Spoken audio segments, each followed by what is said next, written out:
Hello friends, রোশনাই এপিসোডে সবাইকে স্বাগত। আমাদের আজকের পর্বে দেখানো হবে রোশনাই রান্না করা খাবার গুরুজি এক লোকমা মুখে দিতে কোথায় যেন হারিয়ে যায়। এরপর আয়ুষের মা গুরুজিকে বলে, গুরুজি রান্না কি একদমই ভালো হয়নি? আমি জানতাম এই মেয়েটা কিচ্ছু পারে না। ও তো আমেরিকায় বসে বসে অফিস করেছে আর খাবার গিলেছে। এগুলো শুনে রোশনাই অনেকটা ভয় পেয়ে যায় আর কাঁদো কাঁদো চোখে আয়ুষের মায়ের দিকে তাকাচ্ছে। আয়ুষের মা বলে, বাবা এমন ভাব দেখাচ্ছে, মনে হয় সে কিচ্ছু জানে না, কিচ্ছু বোঝে না। এই চালাকিগুলো তো ঠিকই আমেরিকা থেকে শিখে এসেছো। রান্নাটা ভালো করে শিখতে পারোনি? গুরুজি আপনি কোনো চিন্তা করবেন না, আমি আপনার জন্য আলাদা করে রান্না করে রেখেছি। আমি তো জানতামই এই মেয়ের রান্না করা খাবার কেউই মুখে তুলতে পারবে না। তখনই গুরুজি বিনাকে বলে, বিনা রান্না তো অনেক ভালো হয়েছে। মনে হচ্ছে আমি অনেক বছর ধরে এমন খাবার খাইনি। মনে হয় আমার মায়ের হাতে রান্না খেলাম। গুরুজির এই কথা শুনে সবাই বেশ স্বস্তি পায়। তখন বিনা উল্টোটা বুঝে রোশনাইকে বলে, কি ভেবেছো গুরুজি তোমার প্রশংসা করছে? না, গুরুজি তোমার প্রশংসা করছেন না। এর অর্থ হলো গুরুজি এই খাবার মুখেই তুলতে পারছেন না। এরপর আয়ুষীর বাবা বলে, বিনা একটু থামো না। তুমি তো গুরুজির পুরো কথাটা না শুনেই শুধু বকাবকি করছো মেয়েটাকে। বিনা বলে, তুমি কি মনে করছো আমি কি গুরুজির কথার অর্থ বুঝতে পাইনি? আমি কি ভুল বুঝেছি? তখন আয়ুষীর বাবা বলে, হ্যাঁ তুমি ভুল বুঝেছ। রান্নাটা সত্যি অনেক সুস্বাদু হয়েছে। এমন রান্না আমি আমার মায়ের হাতে খেয়েছিলাম।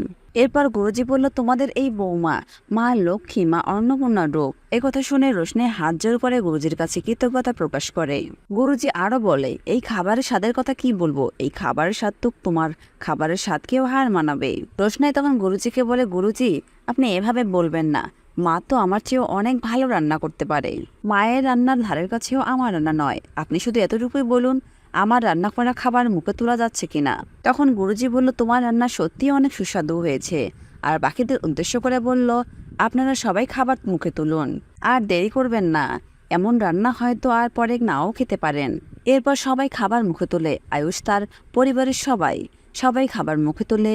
অনেকটা অবাক হয়ে যায় যে এত সুন্দর রান্না করেছে মেয়েটা। সবাই ভাবতে লাগলো, আমেরিকার মেয়ে হয়েও এত সুন্দর রান্না করতে পারলো, সত্যি অসাধারণ হয়েছে।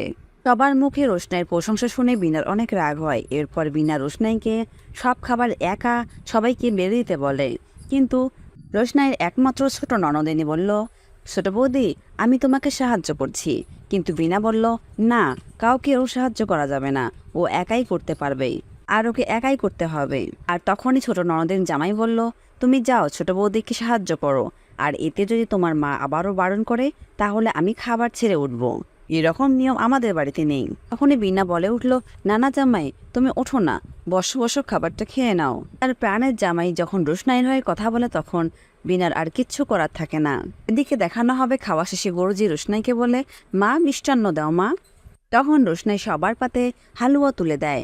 আর এই হালুয়া মুখে দিয়েই তো সবাই প্রায় বেহুশ হয়ে যায়। তারা এতটাই মুগ্ধ হয়ে যায় যে আয়ুষের বাবা বলে, এমন স্বাদের হালুয়া আমি কখনই খাইনি। সবার এত প্রশংসা শুনে রোশনাই বেশ খুশি হয়। এরপর তার বড় যাকে বলে, দিদি আমি বাকি খাবারগুলো রান্নাঘর থেকে নিয়ে আসছি। এই বলে রোশনাই রান্নাঘরে এলে তার বড় বৌদিও রান্নাঘরে আসে। এরপর বড় বৌদি রোশনাইকে বলে, মেঘনা তুমি কত ভালো করে কথা বলতে পারো, তোমার কথা শুনলেও মনে ভরসা জাগে। তখন রোশনাই বলল, দিদি তুমিও অনেক ভালো। বন্ধুরা আজ তাহলে এ পর্যন্তই। এর পরের ঘটনাগুলো জানতে আমাদের টোলি স্টোরি টাইম চ্যানেলের পাশে থাকুন। আর আপনাদের সুন্দর মতামত আমাদের কমেন্ট বক্সে কমেন্ট করে জানাবেন। ধন্যবাদ।